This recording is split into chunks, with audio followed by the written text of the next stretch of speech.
Hello students, welcome back to my channel. Today's video is for ninth grade. For ninth grade, let me start from history. Our first lesson in history is French Revolution. What French society was like before the French Revolution during the late 18th century.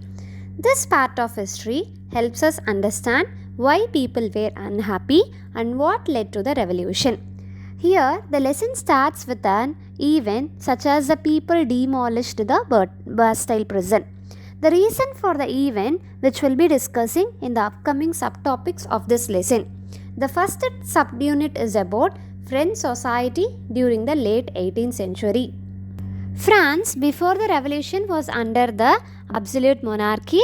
The king had complete power. This system was called the old regime or ancient regime. In 1774, Louis XVI of Bourbon family became a king. When he was 20 years, he ascended the throne. When he became a king, the financial process of France was completely drained. The reason for that, let we see now. By the late 18th century, France was in deep financial trouble. The reason for that is the country had spent a lot on wars. They conducted 7 years war and helping America in its war of independence against Britain. The second reason is that the royal family spent a lot on luxury, palaces and celebration. The third reason was that the government was borrowing heavily and running into debt. To recover money, heavy taxes were imposed by the king, but only for the third estate people. The lenders who gave money to France started to increase the percentage of interest rate. So, to manage that and apart from that, to meet the regular expenses such as the maintaining an army, the court and to run the government offices, the king need money in the treasury. So, here the king started to increase the tax. Before that, the society was divided into three estates, a kind of social class system. The first estate people were called clergy. They were church officials like priests and bishops. They did not pay any taxes. The second estate people were called nobles. They were landowners and aristocrat. What do you mean by aristocrat? Aristocrat is nothing but the people, those who plays a highest position in the society. They play a dominant role. For example, in Varna system in India, in the early period, as per the Varna system, the entire people were divided into four categories: Brahmanas, Kshatriyas, Shudras and Vaishyas. In that, Brahmanas played a dominant role. So, same like that, aristocrat is nothing but a group of community people who played a dominant role in the society. Okay, that is called the meaning of aristocrat. So these people are called nobles. So they lived in luxurious palaces and they didn't even pay any taxes. The third estate people is nothing but the remaining common people. They played 97% of the population in France. So the people are big businessmen, merchant, lawyers, peasants or farmers, we can say, city workers and laborers. So these people are called third estate people. So here these estate people paid all the taxes but they had no political rights. There were different kinds of tax implemented by the first estate and second estate people. Not only them, even by the king. In that, the first one is nothing but taille. Taille is nothing but a direct tax on land. Tithe is nothing but it was paid by the farmers to the church. Feudal dues is nothing but it was paid to nobles for using their land and their mills. So those who are using their land and their mills, there is nothing but noble land and noble mills is nothing but tenant. So they used to hire the land from nobles and landowners and they used to work on it. The next one is nothing but indirect taxes. The taxes which they are paying for goods such as salt and tobacco, etc.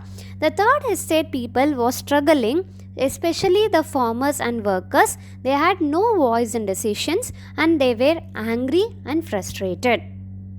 Because of the implement of so many different types of taxes, the people started to feel starvation or the entire country facing the famine. The reason for that, not only the tax, here the population has increased from 23 million to 28 million in the year of 1789. As the population is increasing, simultaneously production also should increase, na? But the production didn't even increase.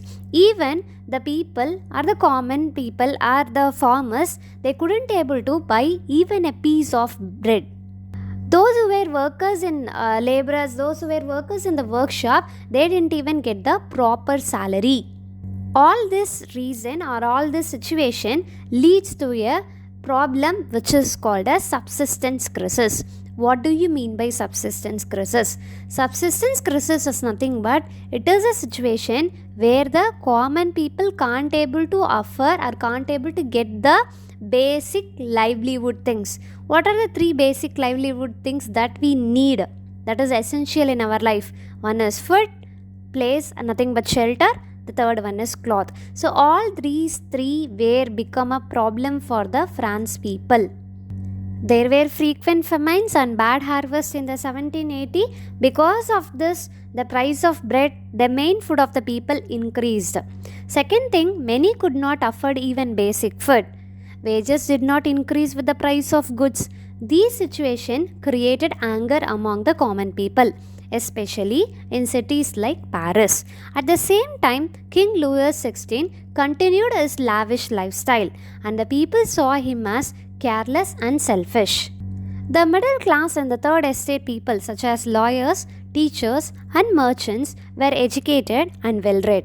They were inspired by the ideas of philosophers or enlightenment.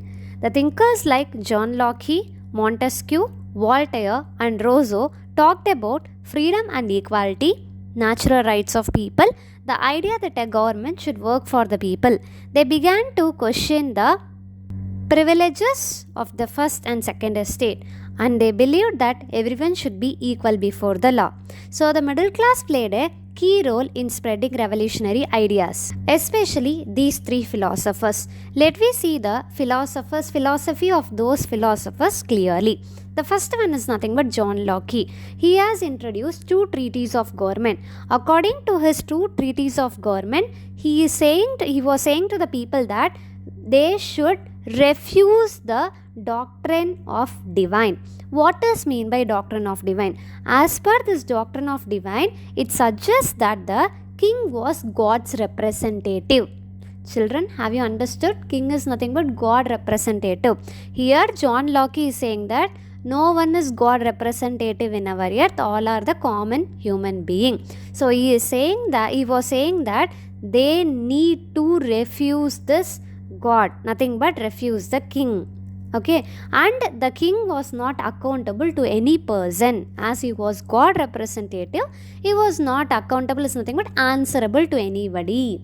So here John Locke is saying to refuse his law, refuse the king leadership, king government. This was the John Locke philosophy. Rousseau philosophy is nothing but there should be official dealings are the rules and regulation that should be passed by the government, that should be agreed by the people. That is called as, is mentioning as social contract between people and their representative. Representative is nothing but in our country through the process of election we are selecting a person, right? So that person is called as representative.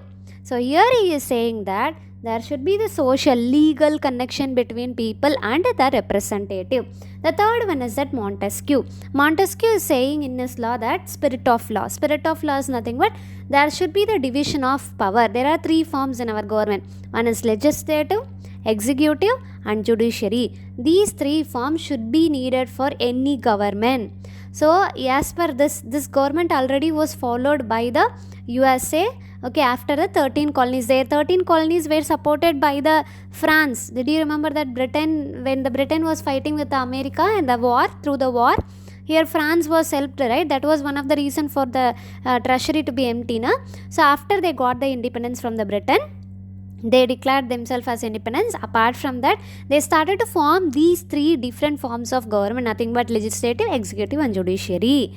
Okay, this was an example to all other country to follow the same like that. So all these ideas of philosophers started to spreading in the country. In the common places such as saloons, coffee shops, here those who know to read, they used to read the philosophies, and they used to spread through orally to the people, those who are uneducated. Because of this, the people got to know about the ideas of nationalism. Okay, they started to fight against the king. They were already in the anger. What are the reason for that? The prices were increased. The common people didn't even get the price. At the same time, they want to pay the tax also. Tax also getting increased by the Louis XVI to manage his finance. Okay, so this was the end of the first subunit.